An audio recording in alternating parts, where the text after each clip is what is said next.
भगवान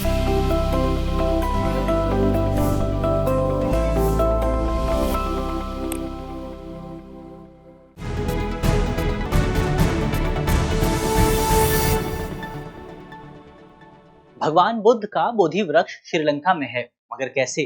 तो आज इस वीडियो में हम इसी सवाल के जवाब को जानेंगे कि आखिर भगवान बुद्ध का बोधि वृक्ष श्रीलंका में कैसे पहुंचा, उसका इतिहास क्या रहा है और हाल ही में भारतीय प्रधानमंत्री ने उस मंदिर की, उस जगह की यात्रा भी की है। तो इस लिहाज से भी ये खबर काफी ज्यादा इंपॉर्टेंट हो जाती है। तो मेरा नाम है अक्षय और आपका स्वागत है दृष्टि आईएएस चैनल की इस नई वीडियो में। करते हैं वीडियो की शुरुआत और सबसे पहले एक बार सवाल देख लेते हैं। एक सवाल आपके लिए है, जिस सवाल का जवाब आपको कमेंट बॉक्स में देना है और उसी सवाल का जवाब हम इस वीडियो में तलाशने की कोशिश करेंगे। तो सवाल में आपसे पूछा गया है, अनुराधापुर शहर में स्थित जयाश्री महाबोधि वृक्ष किस ऐतिहासिक घटना से जुड़ा हुआ है? हमारे ऑप्शन है, ऑप्शन ए सम्राट अशोक द्वारा बौद्ध धर्म को अपनाया जाना, ऑप्शन बी भगवान बुद्ध के निर्वाण की घटना, ऑप्शन डी संगमित्ता द्वारा बोधि वृक्ष की शाखा श्रीलंका लाना, या ऑप्शन डी तिक्षय रक्षिता द्वारा बोधि वृक्ष को नष्ट करना। तो एक सवाल हमारे सामने है अनुराधापुर शहर को लेकर के। श्रीलंका का काफी इंपॉर्टेंट और कल्चरली काफी डाइवर्स और रिच शहर है, उसको लेकर के सवाल है। सवाल का जवाब अगर आप जानते हैं तो कमेंट बॉक्स में लिख सकते हैं। जवाब अगर आप नहीं जानते हैं तो हम इस वीडियो में इसी सवाल के जवाब को ढूंढने की कोशिश करेंगे। तो सबसे पहले बात करते हैं, खबर क्या है हमारी। खबर यदि आप देखें, खबर हमारी यही है कि भारतीय प्रधानमंत्री द्वारा श्रीलंका की यात्रा की गई है, श्रीलंका का दौरा किया गया है। इस दौरे के दौरान, इस यात्रा के दौरान बहुत सारे एग्रीमेंट पे साइन हुए हैं, बहुत सारे समझौते किए गए हैं। दोनों देशों के संबंधों को मजबूत करने के लिए बहुत सारे वादे भी किए गए हैं। भारत बहुत ज्यादा मदद करने वाला है श्रीलंका की। भारत जो है, भारत की तरफ से श्रीलंका को जो लोन दिया गया है उसके इंटरेस्ट रेट को भी कम कर दिया गया है। भारत ने जो लोन दिया था उसके कुछ पोर्शन को ग्रांट इन एड में कन्वर्ट कर दिया गया है, यानी श्रीलंका को अब वो पैसा वापस नहीं देना पड़ेगा। लेकिन कल्चर के लिहाज से भी आपको बहुत सारे इंपॉर्टेंट स्टेप जो है इस पूरी यात्रा के दौरान देखने को मिले, जहां भारतीय प्रधानमंत्री की तरफ से श्रीलंका के बहुत सारे इंपॉर्टेंट मंदिर जो रहे उनकी यात्रा की गई, और साथ ही भारत की तरफ से ये भी वादा किया गया कि भारत श्रीलंका के बहुत सारे मंदिरों के जीर्णोद्धार के लिए, उनको रिवैम्प करने के लिए, उनको रीडेवलप करने के लिए सहायता प्रदान करेगा। तो ये एक इंपॉर्टेंट खबर जो है यहाँ पर आपको देखने को मिली है। इसी बीच खबर ये भी चर्चा में आई कि भारतीय प्रधानमंत्री द्वारा अपनी श्रीलंका की यात्रा के दौरान ऐतिहासिक अनुराधापुर में जया श्री बोधि मंदिर का भी दौरा किया गया, और प्रधानमंत्री ने यह भी कहा कि भारत सरकार द्वारा इस जया श्री महाबोधि मंदिर का जीर्णोद्धार करने के लिए, इसको दोबारा से डेवलप करने के लिए सहायता भी प्रदान करेगी। इसी वजह से मंदिर काफी इंपॉर्टेंट हो जाता है। मंदिर की बात करें, मंदिर फेमस क्यों है? तो जया श्री महाबोधि वृक्ष जो है वो इस जगह पर आपको देखने को मिलता है। ये मंदिर इस वृक्ष की वजह से काफी फेमस है, क्योंकि इस वृक्ष को विश्व का सबसे पुराना जीवित पौधा या विश्व का सबसे पुराना जीवित पेड़ जो है, आप इसको मान सकते हैं। और ऐसा माना जाता है कि ये उस शाखा से विकसित हुआ था जिसे एक भारतीय राजकुमारी, जो कि बेसिकली सम्राट अशोक की पुत्री थी, वो इसे भारत वापस लेकर, वो इसे जो है श्रीलंका लेकर के गई थी और वहां पर इसको लगाया गया, और आज ये वृक्ष जो है काफी ज्यादा बड़ा हो चुका है। तो ये खबर आपके सामने है, खबर हमने देख ली है। अब खबर में आगे बढ़ने से पहले एक इंपॉर्टेंट सूचना है आपके लिए, एक बहुत इंपॉर्टेंट जो है स्टेप दृष्टि संस्थान की तरफ से आपकी तैयारी को स्मार्ट बनाने के लिए उठाया गया है। तो अब आपकी तैयारी को स्मार्ट बनाने के लिए हमने हमारा जो दृष्टि लर्निंग ऐप है उसमें आर्टिफिशियल इंटेलिजेंस को भी इंटीग्रेट कर दिया है। तो फिलहाल हमारे दो कोर्सेज हैं, हिंदी का जो जीएस ऑनलाइन कोर्स है, जीएस फाउंडेशन कोर्स है, और अंग्रेजी का जो जीएस फाउंडेशन कोर्स है। इनमें आपको ये जो एआई का फीचर है ये मिल जाएगा। इस एआई के फीचर में आपको मुख्यतः तीन विशेषताएं मिलेंगी, तीन चीजें जो है वो आपकी तैयारी के लिए इंपॉर्टेंट होंगी। सबसे पहले है इसमें कि आप एआई समरी प्राप्त कर सकते हैं। एआई समरी का मतलब ये है कि जैसे आपके सामने कोई वीडियो मौजूद है, मान लीजिए यही वीडियो चल रही है, अगर इसी वीडियो में आप वो आर्टिफिशियल इंटेलिजेंस इंटीग्रेट कर देते हैं तो इस वीडियो में हम जो भी शब्द बोल रहे हैं, जो भी बातें डिस्कस कर रहे हैं, उसकी एक समरी बन करके आपको मिल जाएगी। ऐसा ही आपको क्लास में होगा। तो मान लीजिए आपने जो है अपना कोर्स लिया, कोर्स की पहली वीडियो आपने देखी, वीडियो को देखने के बाद आपको रिवाइज करना है। तो रिवाइज करने के लिए आप सारी वीडियो दोबारा नहीं देख सकते हैं। रिवाइज करने के लिए मान लीजिए आपका कुछ पॉइंट जो है छूट जाता है आपसे, आपने नोट नहीं बना पाया उसका, तो आप उस एआई समरी से का इस्तेमाल करके जो है अपने नोट्स बना सकते हैं, उसको रिवाइज कर सकते हैं। पॉइंट वाइज आपको समरी मिलती है। इसके अलावा टाइम स्टैम्प के साथ आपको समरी मिलती है कि आपने कहाँ पर टीचर ने कितने समय क्या बोला है, वो भी आपको पता लग जाएगा। तो एआई समरी आपको मिल जाएगी।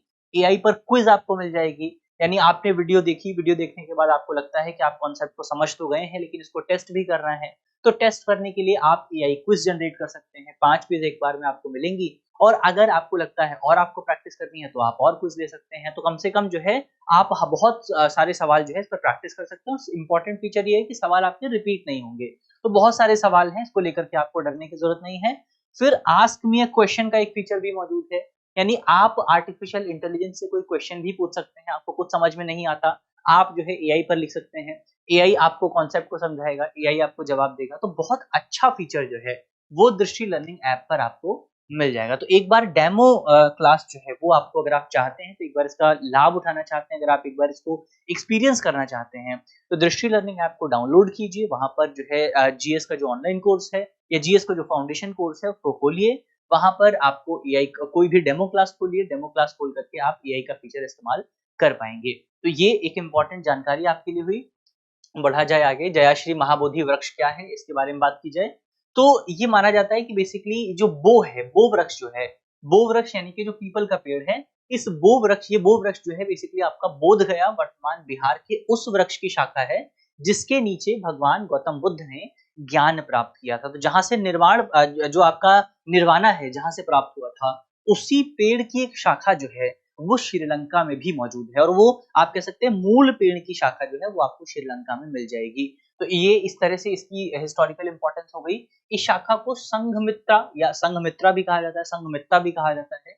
संघमित्रा जो कि मौर्य सम्राट अशोक की बेटी थी, तो सम्राट अशोक की बेटी और बौद्ध भिक्षुणी थी, उनके द्वारा श्रीलंका ले जाया गया था। तो ये चीज आपको याद रखनी है कि श्रीलंका में ये जो आपका जयाश्री महाबोधि वृक्ष है, इसको कौन लेकर के गया था? तो इसको अशोक की पुत्री जो थी, कौन थी, उनका नाम क्या था? संघमित्रा। संघमित्रा जो है वो कहाँ लेके गई थी? श्रीलंका में लेके गई थी।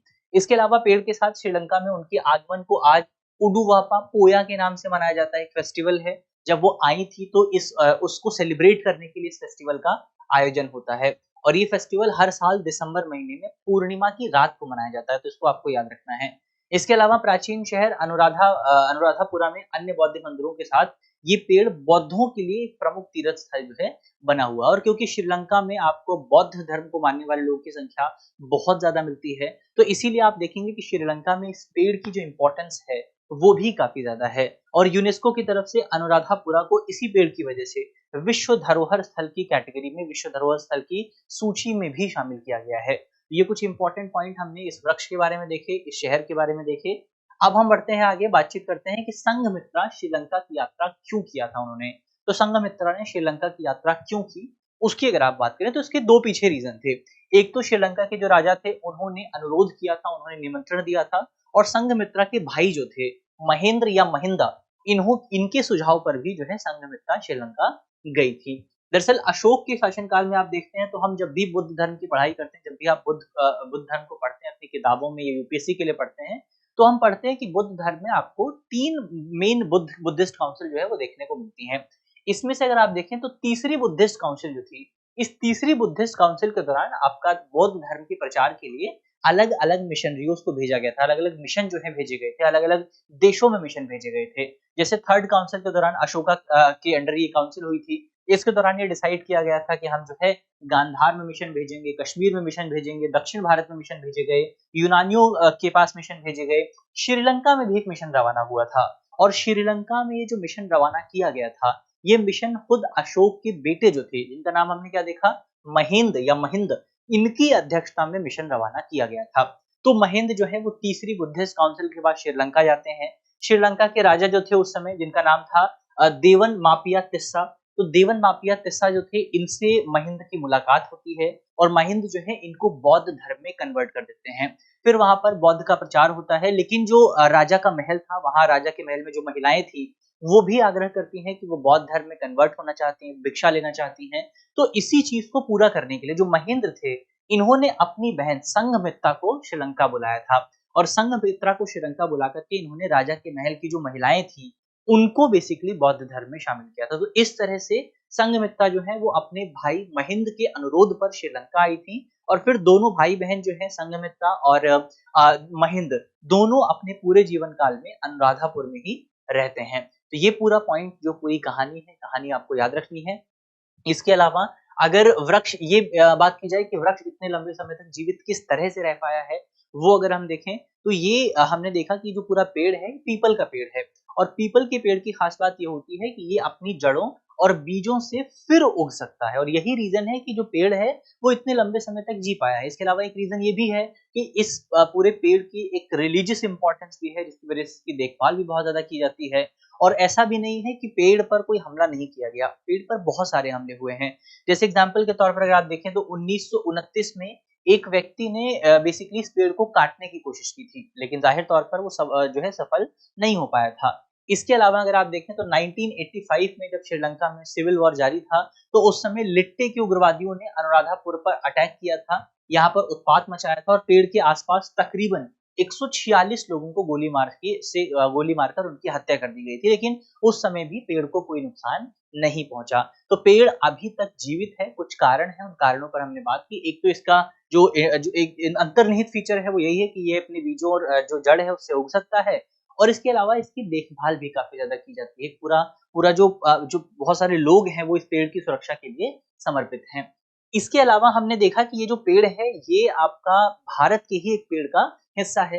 तो भारत का जो पेड़ था उसका क्या हुआ, उसकी अगर हम बात करें तो वर्तमान में बोधगया में पीपल का एक वृक्ष मौजूद है जिसको जो आपका बोधि वृक्ष है उसका ही हिस्सा माना जाता है लेकिन वो असली बोधि वृक्ष नहीं है क्योंकि जो आपका मूल वृक्ष था जिसके नीचे भगवान बुद्ध ने ध्यान किया था, जिसके जिसके नीचे बैठ करके भगवान बुद्ध ने जो है ज्ञान प्राप्त किया था, वो पेड़ नष्ट हो चुका है। और कहानियां ये बताती हैं, जो आपकी किद्वंतियां हैं वो ये बताती हैं कि अशोक की पत्नियों में से एक का नाम था तिष्य रक्षिता।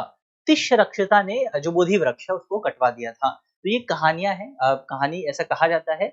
उस स्थान पर वर्तमान में पीपल वृक्ष जो मौजूद है वो मूल वृक्ष के जर्म प्लाज्म से या अनुवांशिक पदार्थ से उत्पन्न वृक्ष है और इसको चौथी पीढ़ी का वृक्ष कहा जाता है। तो ये पॉइंट आपको याद रखना है, चौथी पीढ़ी का वृक्ष आपको वहां जो बोध गया है वहां पर देखने को मिलता है। ये कुछ इंपॉर्टेंट पॉइंट हमने इस पेड़ के बारे में देखे, वृक्ष के बारे में देखे, इसकी इंपॉर्टेंस क्या है, श्रीलंका में कैसे पहुंचा, उसके पीछे की पूरी कहानी कैसे है और सुरक्षित कैसे रहता है, उस पर भी हमने बात की।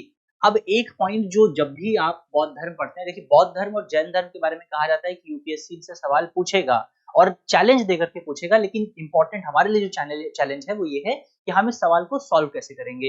कई बार बौद्ध धर्म से बहुत आसान सवाल आते हैं, कई बार जैन धर्म से बहुत आसान सवाल आते हैं, कई बार बहुत मुश्किल सवाल आते हैं, लेकिन हमें पढ़ना जरूर है।